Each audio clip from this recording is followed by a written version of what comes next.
পরিশ্রম করেছো, কিছুই হয়নি, দেন তারপরে ছেড়ে দেওয়া উচিত ছিল। আমার হাতে তো তেমন অপশন ছিল, আমি তো সেটা করতে পারতাম। কিন্তু আমি আমার কাজের পাশাপাশি এটাকে কন্টিনিউ করেছি। দেন তারপরে সেই অভিজ্ঞতাগুলোকে কাজে লাগিয়ে আজ তোমাদের সামনে আমি আমার অভিজ্ঞতার গল্প বলতে পারছি। আমি আমার গল্পটা তোমাদের সামনে তুলে ধরতে পারছি। এই সব কিছু সম্ভব হয়েছে শুধুমাত্র কষ্ট সহ্য করে করে, ধৈর্য ধরে ধরে। কোনো কিছুই একদিনে হয় না, একদিনে হবে না। কিন্তু হ্যাঁ, তুমি অন্যের জীবন থেকে শিখে নিজের সময় বাঁচাতে পারো। দেখো, শুধু যে ইউটিউবে তেমনটা নয়, আমি আমার ফেসবুক পেজে মাত্র 4 মাসে 2 লাখ ফলোয়ার্স কমপ্লিট করেছি। আর এই সব কিছু সম্ভব হয়েছে আমার অতীতের ব্যর্থতা থেকে শেখার কারণে, আমার কষ্টগুলো সহ্য করে সেই কষ্টের মুহূর্তগুলোতে হাল না ছাড়ার কারণে। আমি জানি না এখানে কতজন এমন আছে যারা তাদের কাজ, তাদের পড়াশোনার পাশাপাশি কন্টেন্ট ক্রিয়েশন বা তাদের প্যাশনের উপরে কাজ করতে চায়। যদি করতে চাও তাহলে আমি আমার এক্সপেরিয়েন্স 25টা পার্টে আলোচনা করেছি। 25টা পার্ট নিয়ে একটা details YouTube content creation course তৈরি করেছি শুধুমাত্র তোমাদের জন্য।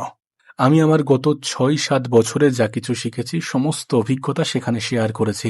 যদি তুমি সেটাকে পারচেস করতে চাও তাহলে তোমার জন্য সবথেকে কম প্রাইজে আমি এটা তোমাকে দিতে চাই, এটা তোমাকে শেখাতে চাই। শুধুমাত্র 149 এই প্রাইজে তুমি কোর্সটি পেয়ে যাবে। আমি জানি না আজকাল 149-এ কি হয়, তবুও যদি তুমি নিতে ইচ্ছুক থাকো তাহলে কমেন্টে জানিয়ে দিও। আর আমি পিন কমেন্টে অ্যাপ্লিকেশনের লিংক দিয়ে রেখেছি, ওখান থেকে তুমি ইজিলি অ্যাক্সেস পেয়ে যাবে। আর এই প্রাইসটা আমি নিচ্ছি তার কারণ আমি এর পিছনে অনেক সময় ব্যয় করেছি।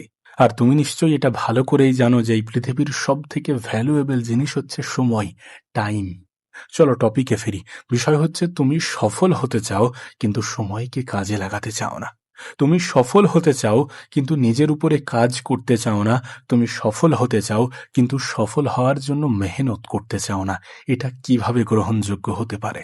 এই পৃথিবীতে কোনো কিছুই এমনি এমনি হয় না।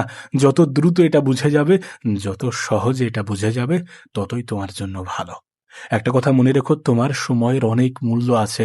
যখন তুমি এই মূল্যবান সময়কে হেলাই হারাও, যখন তুমি এই সময়ের অপচয় করে যাও, তখন তুমি নিজেই নিজের ভবিষ্যৎ ধ্বংসের জন্য কারণ হয়ে যাও।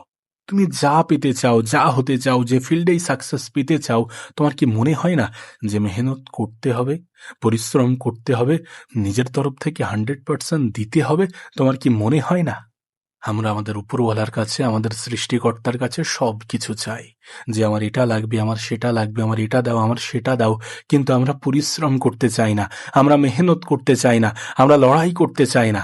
অথচ উপরওয়ালা কিন্তু মেহনতশীল ব্যক্তিদেরকে অধিক পছন্দ করেন। গত 50 বছরে, গত 100 বছরে, গত 150 বছরে, গত 1000 বছরে এমন একটা ব্যক্তি কি তুমি আমাকে দেখাতে পারবে যার জীবনে সুখ তো এসেছে কিন্তু কখনোই দুঃখ আসেনি? এমন কি কোনো ব্যক্তি, কোনো মানুষ, কোনো মানব আছে? কেউ নেই। কারণ সুখের সাথে দুঃখের একটা সম্পর্ক আছে, দুঃখের সাথে সুখের একটা সম্পর্ক আছে। এই দুটো প্যারালালি চলে।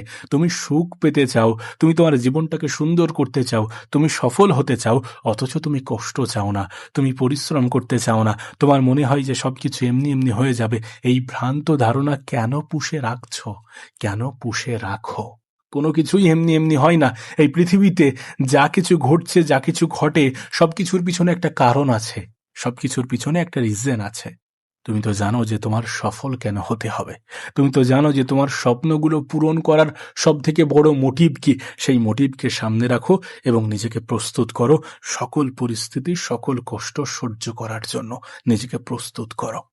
এমন কোনো মানুষ এ পৃথিবীতে নেই যার সময় সবসময়ই ভালো যায়। এমন কোনো মানুষ এ পৃথিবীতে নেই যার জীবনে শুধু সুখই সুখ, কখনো দুঃখ আসে না, কখনো কষ্ট আসে না, বা তার কখনো কোনো কষ্ট করার প্রয়োজনই পড়েনি। এমন কোনো ব্যক্তি, এমন কোনো মানুষ কিন্তু নেই। আছে কি এমন কোনো মানুষ যে জন্মগ্রহণ করেছে কিন্তু কখনোই মরবে না? তোমার কি মনে হয় এই চিন্তা ভাবনাগুলো